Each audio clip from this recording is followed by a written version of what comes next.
During the Christmas season, I noticed something, and really all year round, but especially during the holidays, Thanksgiving and Christmas, I noticed something in all of the different holiday traditions, the different meals that we cook, and the things that we do together.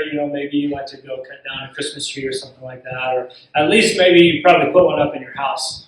But what I notice in all of this is that people love patterns. Have you ever noticed people love patterns? You have, because you can finish this sentence. That person is a creature of habit. People love patterns. Back when I was working in insurance, I can't tell you the number of times I would go and meet with a client that I was supposed to help with the health and safety in their workplace.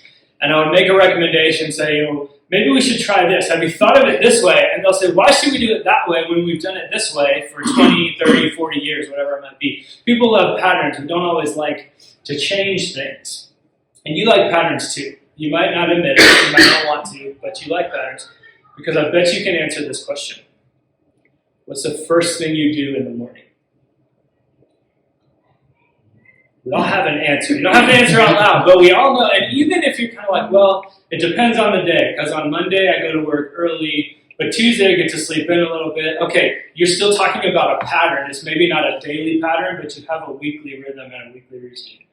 Even if you're like me and you try to push away from the patterns, you see your need for them. Like I see my need that Thursday every week needs to be a big Sunday prep day. That's when I kind of do a lot of the study and take my notes for what becomes this message on Sunday morning. That's Thursday. And it doesn't always look the same. Sometimes I work in my office from home. Sometimes I go to the library. Sometimes I go to a coffee shop. It doesn't always look the same, but I know Thursday, this is my pattern for the week. I need this Thursday. Or I know myself well enough that if I don't spend my time with God first thing in the morning, I'll say, maybe I need to get this thing done first.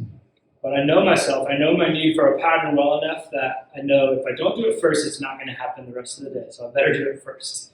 It's just a pattern that I need, that I recognize in my life. People love patterns. We operate according to all of these different patterns in our lives. Have you ever noticed that God does too? He operates according to these patterns. And I'm not saying that we should put him in a box and try to limit the way he works or when or how he'll work. But God operates according to patterns that we can see in his work. If we think about even creation, if you ever looked at a snowflake that you caught in your hand, or maybe you've seen a picture of a snowflake under a microscope, you see all the patterns, all the different crystals in it. He works according to patterns. And we can see that at Christmas too, in the birth of Jesus. Jesus is the fulfillment of a lot of patterns that we can see in the Old Testament. And we're going to focus on one of those patterns today specifically, about how Jesus can be called the new Moses. And so I am excited for this message today. It's going to be a bit lighter in some ways than usual, also a bit more academic than usual, so I wear my professor shoes. It might be a bit longer than usual too, so stick with me here. But my hope is that during the craziness, the chaos that can often be the Christmas season, we can kind of take a breath and relax and just kind of, maybe see some cool things that God has done throughout the ages. And seeing how Jesus fulfills this pattern of being the new Moses. And I'm going to try to let the Bible do most of the talking. We're going to read a lot. I have a lot of slides today. We're going to read a lot of scripture together. And I'll make some comments here and there, but hopefully we can just look at the scripture together and see what it's saying. And we'll see this pattern in Jesus' birth and in his life. And I'm excited because if we talk about Jesus as the new Moses, not only are we looking forward a couple of weeks to Christmas Day, the celebration of Jesus' birth, we're also looking back to before Thanksgiving, the series we wrapped up, the week before, the Sunday leading up to Thanksgiving, The Strangest Sight, How a Perfect God Fights for Imperfect People. We're going to be talking about the calling and the life of Moses. So we're going to kind of look forward and back at the same time and see how Jesus fulfills this pattern that began in Moses' life. And there are lots of other patterns that Jesus fulfilled, but we're going to focus specifically on Jesus as the new Moses today. And here's the first similarity between the two, is that Moses and Jesus were both born under the threat of death. And here's what I mean. In Exodus chapter 1, and we'll take a couple of different chunks through chapter 1. We won't read the whole thing, but we'll take chunks from most of it. starting at verse 9 of Exodus chapter 1. And this is Pharaoh, the king of Egypt. Look, he said to his people, the Israelites have become far too numerous for us. Come, we must deal shrewdly with them, for they will become even more numerous. And if war breaks out, we'll join our enemies, fight against us, and leave the country. So the way that Pharaoh wanted to deal shrewdly with the Israelites is that they would end up enslaving them. And the Israelites would build, under forced labor, they would build lots of cities and buildings and storehouses and things that Pharaoh and his officials commanded them to build. And so there was these very oppressive conditions of slavery. But what happened was the Israelites continued to multiply and get stronger as a people. So Pharaoh had to change his tactics a little bit. So he brings 2 Hebrew midwives to him. It says in verse 15, the king of Egypt said to the Hebrew midwives, whose names were Shiphrah and Puah, when you are helping the Hebrew women during childbirth on the delivery stool, if you see that the baby is a boy, kill him. But if it is a girl, let her live.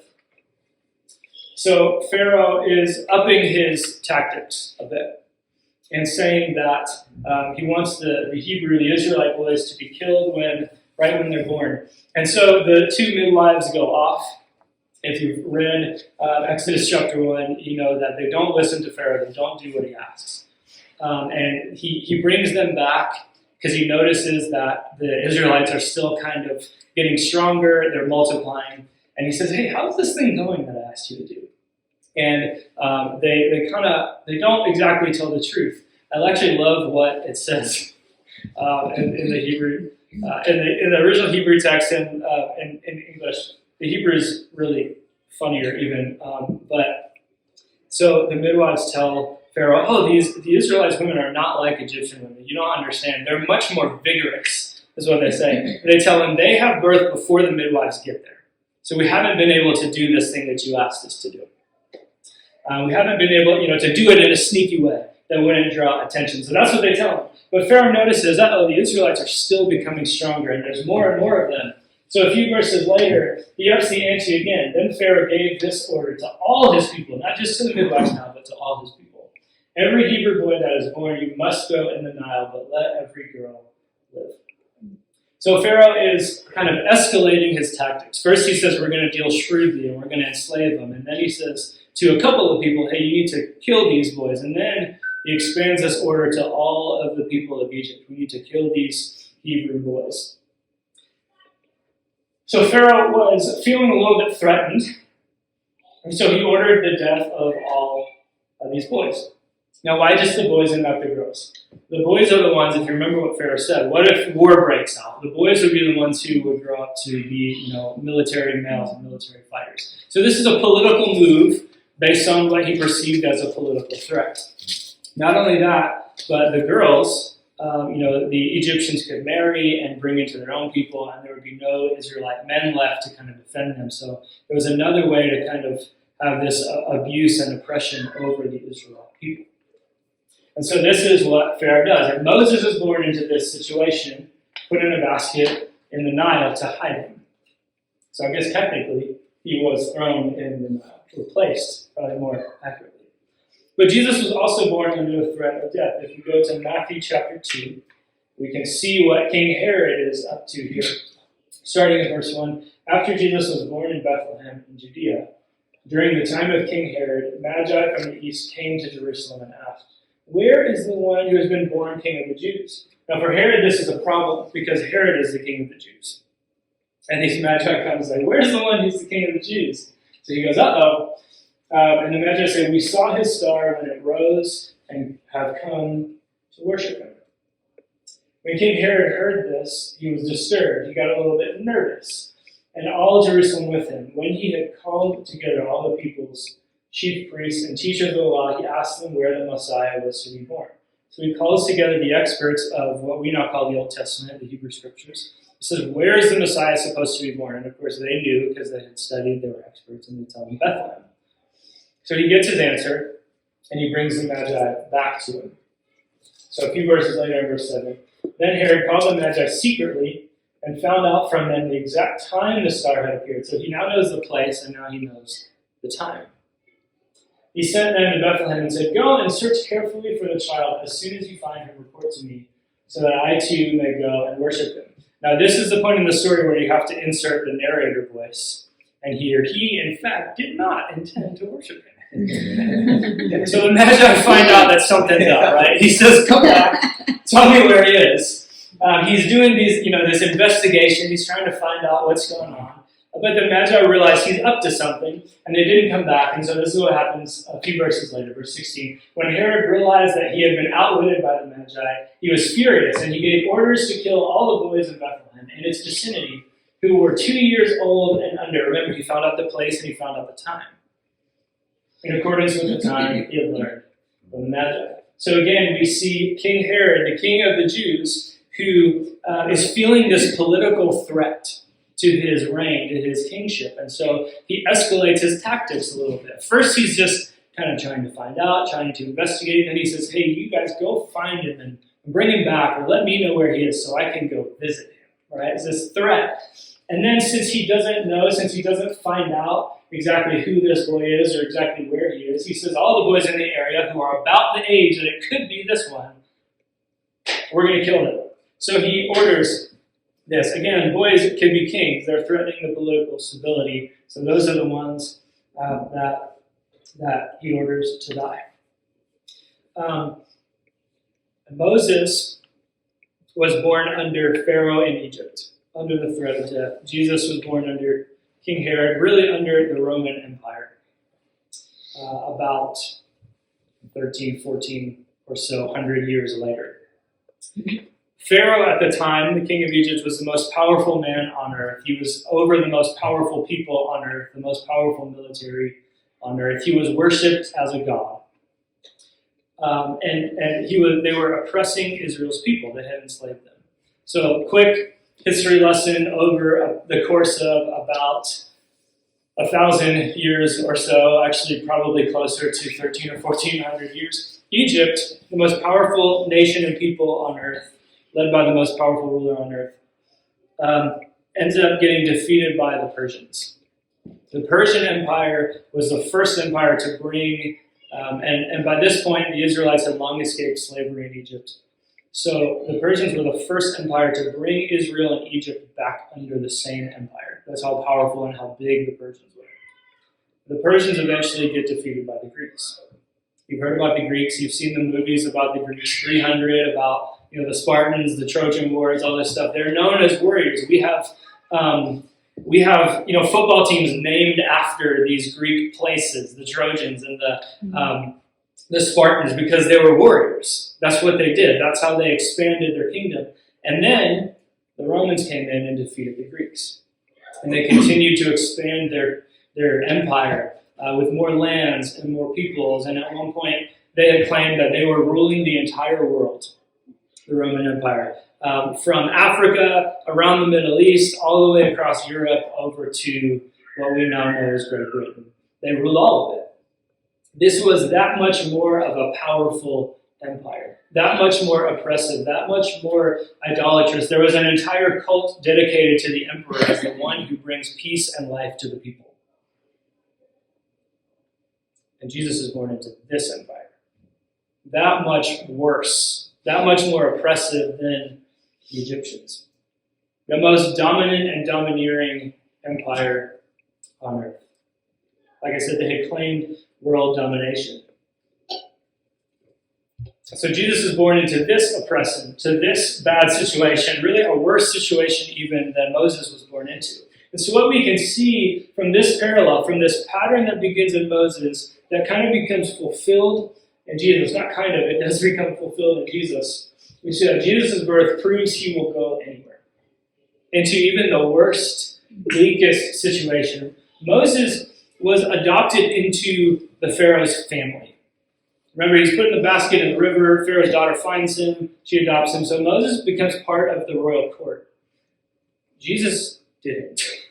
Jesus was born under a worse, more oppressive empire. He was the King of Kings, the Son of God. And I think that it makes that much sweeter that he came into such a bleak situation for his people. So that's the birth of Moses, the birth of Jesus, and how this pattern is fulfilled. One of the ways. And we're going to talk about a couple more ways too, because rightly we celebrate Christmas, or we celebrate Jesus' birth at Christmas. It makes sense, because that's when we celebrate that he was born and he came to us, and that's really important. My pet peeve with a lot of Christmas celebrations is that they're Christmas light. They're diet Christmas. We don't really go into the rest of it. We have this sweet little baby, cuddly baby Jesus. And we say, oh, he's so sweet and cuddly. He's got these squishy cheeks on. And we lose the awe of the King of Kings who came to be with us. It's Christmas. It's Diet Christmas. And if we're not careful with Diet Christmas, the artificial sweeteners are going to upset our tummies. So we're going to push through. We're going to keep going here. And we're going to talk about what does this really mean? We celebrate Christmas. Yes, here's the baby Jesus. I actually think the song we sang earlier did a really good job of this. That even as a baby, he's changing everything. Even as a baby, he's reaching out to us. So what did this life really mean that began here in the manger? Let's not stop with cuddly baby Jesus. Let's keep going. Moses and Jesus were both rejected, and even by their own people. Here's Exodus chapter 2, verses 11 through 14. One day, after Moses had grown up, he went out to where his own people were and watched them at their hard labor. Rough life. He saw an Egyptian beating a Hebrew, one of his own people. Looking this way and that, and seeing no one, he killed the Egyptian and hid him in the sand. The next day he went out and saw two Hebrews fighting. He asked the one in the wrong, "Why are you hitting your fellow Hebrew?" Quick side note that I think is important. This word hitting in verse 13 is the same Hebrew root word as killed. So you kind of get this sense of what is this Hebrew person actually doing? What is he actually up to? So Moses is kind of stepping in as the gatekeeper, the defender of the people. And the man says to him, "Who made you ruler and judge over us?" You can kind of hear how condescending he's being there. Are you thinking of killing me just as you killed that Egyptian? He's being rejected by his own people, even as he's trying to act as kind of a defender for them and bring some justice into a situation. And it would happen several more times in Moses' life that as he led the Israelites through the wilderness, they would argue with him, they would fight with him, they would rebel against him, they would reject his leadership many more times. Rejected by his own people, just like Jesus was in Matthew 13. Verse 54 and on, coming to his hometown, he, Jesus, began teaching the people in their synagogue, and they were amazed. Where did this man get his wisdom and these miraculous powers, they asked. Isn't this the carpenter's son? I mean, don't we know this guy? We know his dad. His dad's a carpenter. There's nothing special about this guy. Why should we listen to him? Why do we care? Isn't his mother's name Mary, and aren't his brothers James, Joseph, Simon, and Judas? We know all these people. They're not that special. Aren't all his sisters with us? Don't we know them? Where then did this man get all these things? And they took offense at him. They rejected him. They didn't take him seriously.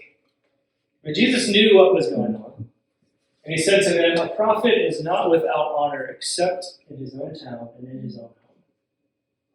And he did not do many miracles there because of their lack of faith. So they didn't take him seriously, even in his own town.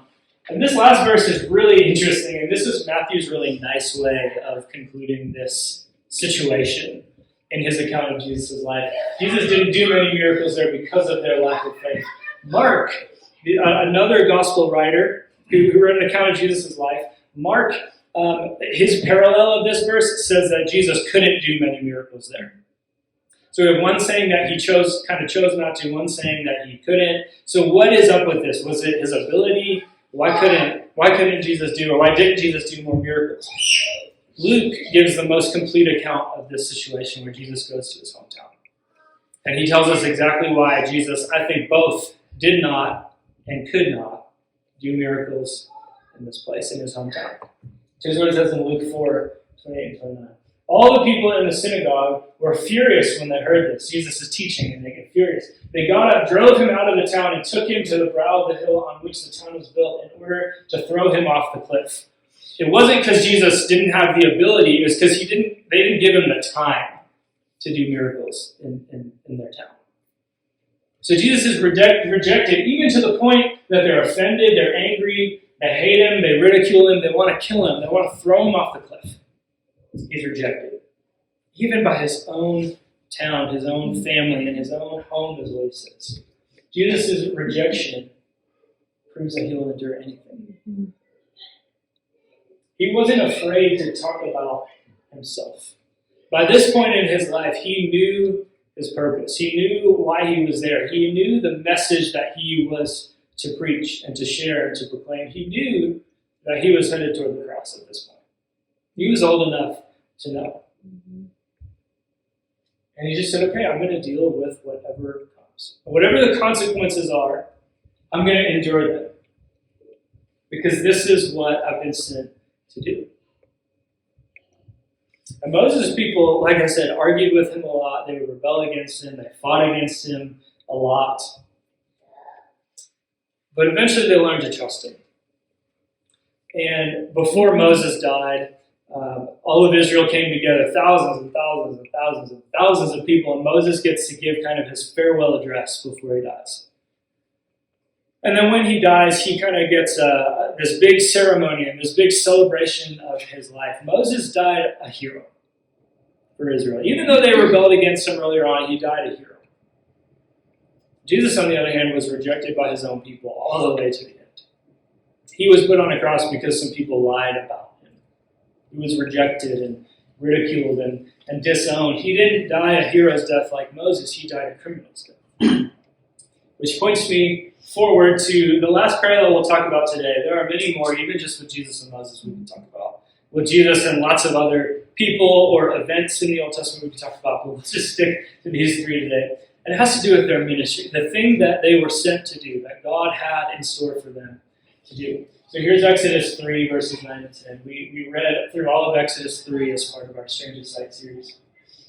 It says, and now, this is God talking to Moses. And now the cry of the Israelites has reached me, and I have seen the way the Egyptians are oppressing them. So now go, Moses, I am sending you to Pharaoh to bring my people, the Israelites, out of Egypt. Moses was sent, God sent Moses to bring his people, the Israelites, out of physical slavery, out of physical bondage. God sent Jesus to bring all people, not just Israel, out of spiritual bondage. Here's what it says in Luke 4, verse 16 to 21. So this is just, a few verses before Jesus gets taken out on the hill, and they're going to throw him off in Luke 4. Here's what he had said. He went to Nazareth, where he had been brought up, and on the Sabbath day he went into the synagogue, as was his custom. He stood up to read, and the scroll of the prophet Isaiah was handed to him. Unrolling it, he found the place where it is written, "The Spirit of the Lord is on me, because he has anointed me, he's chosen me, he's sent me to proclaim good news to the poor. He has sent me to proclaim freedom for the prisoners and recovery of sight for the blind, to set the oppressed free." Remember, Moses set the physically oppressed free. Jesus is now talking in spiritual terms. He said, I'm going to set the spiritually oppressed free. I'm going to give the spiritually blind sight. To proclaim the year of the Lord's favor. And this is one of my favorite Jesus moves in the whole Bible. Then he rolled up the scroll, gave it back to the attendant, and sat down. The eyes of everyone in the synagogue were fastened on him. He began by saying to them, "Today this scripture is fulfilled in your hearing." Here I am, here it is. I have read you the scroll, and now I'm opening it up to you in your presence. Here I am. They didn't like that very much. They weren't really thrilled. So he said a couple of more things, and they got mad enough that they were going to throw him off a cliff. That's what happened.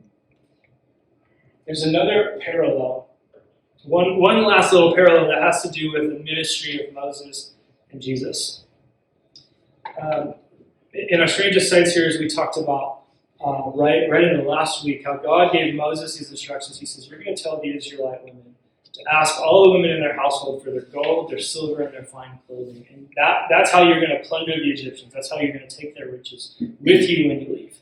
That was in Exodus chapter 3. In Exodus chapter 12, God gives, the time has come. Like, this is happening. And God gives some more instructions. And as part of this new, bigger set of instructions for how this night is going to go down, God includes some instructions for a meal that they're going to share with each other. And it's the Passover meal.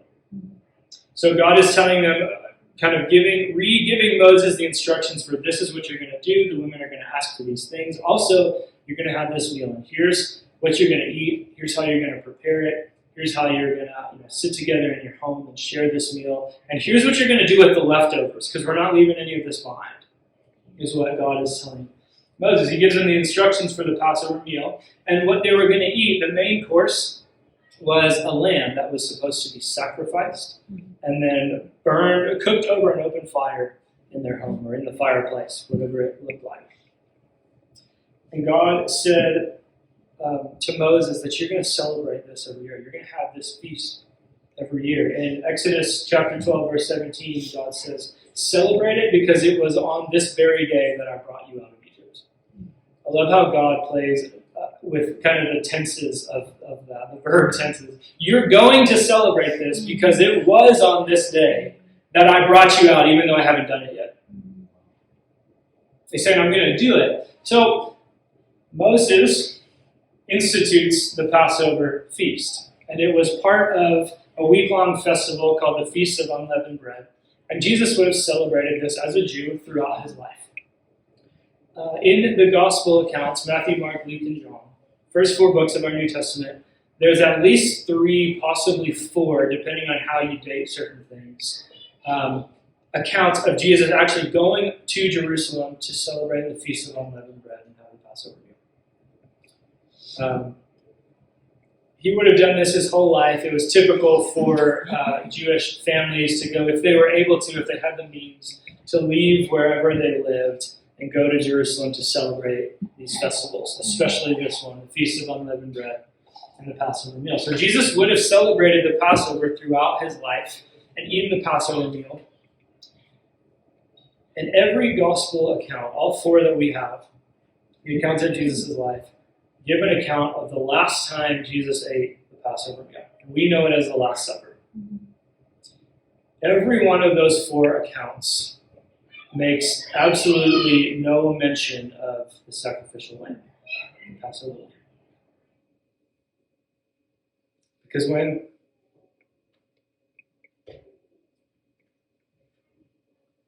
Jesus and his disciples left the table, he was going to become the Passover.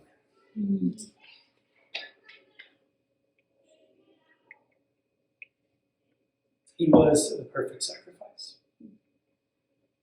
Once for all people, once for all sins, once for all time. This is how we see the patterns that Moses began, fulfilled, and completed in Jesus. Jesus was the perfect sacrifice. In his death, he perfectly fulfilled the sacrifice, the Passover meal by his sacrifice. So if we look at all of these patterns, here's what we can see. Jesus' birth proves that he will go anywhere. His rejection proves he will endure anything. And his death proves he will give everything for me. There is nothing that he would hold back. This is why sometimes you'll hear the sentence earlier, the phrase I said earlier, that Jesus is the new Moses. This is why you'll also hear it often as Jesus as the new and better Moses. Because what Moses began, Jesus completed. What Moses did imperfectly and in part, Jesus did perfectly and in the whole. What God began through Moses, Jesus completed. Jesus was the fulfillment of everything that Moses hoped for and everything that Moses pointed forward to is fulfilled in Jesus. And what I think we can learn from this, what I think that the birth and the life and the death of Jesus, which I think we should celebrate all of these wrapped up into one in Christmas. It's not Diet Christmas anymore. Here's what I think we need to take away from all of this. If he did it once and he did it again, he'll do it for you. If he brought physical freedom through Moses for the Israelites oppressed in Egypt, and if he brought spiritual freedom for all of the world, anyone who would believe in him through Jesus, then he'll do it again for you. He works in patterns. And this doesn't mean that he's going to fix all your problems. It doesn't mean all of the problems just disappear and go away. And Everything's roses and rainbows and butterflies and everything's perfect. But what it means is that Jesus came to set us free in the midst of all. Came to set us free in the midst of all that. Psalm 23:5 says this. It says, "You prepare a table for me in the presence of my enemies." What does that say about the enemies? It says they haven't gone anywhere. It says the problems are still sitting around the table watching you and ready to attack you at any moment. But Jesus prepares a feast for you. God prepares a feast for you in their presence. He doesn't fix everything overnight, but he is life who comes in the middle of it with you. To be in the situation, to enter into the bleak situation, the grayest situation, the darkest night. He comes to be in it, just like at his birth. When he was born into a manger, born under the oppressive reign of the Roman emperor, under the threat of death. Comes in to give us life and peace and hope and joy. It's the same God who led Moses, who sent him back to Egypt, who brought the Israelites out of Egypt, is born to us at Christmas. That's why we celebrate. He entered human history. God entered human history in the form of a man to break every chain of spiritual bondage. To say, here, I'm making a way for you back to God, no matter your situation. I'm coming into the darkest one to make a way for you back to God. He did it once, and he did it again, and he'll do it for you. Because our God works in consistent ways. He has worked in consistent ways and patterns throughout history, and he won't stop now. So as we take some time to reflect, I just want to give you a couple of maybe prompts to help you in this time, just to come before this God who came to be with us in the darkest night, in the darkest situation. Just asking God, what has your pattern looked like in my life? How have you worked? Open my eyes to see the pattern of how you're working, how you have worked and will continue to work in my life. It makes me think of when Jesus was going through the town of Jericho and he came to a blind man named Bartimaeus. And he stops and he looks at Bartimaeus and Jesus says, "What do you want me to do for you?" He says, "I want to see. I want you to restore my sight."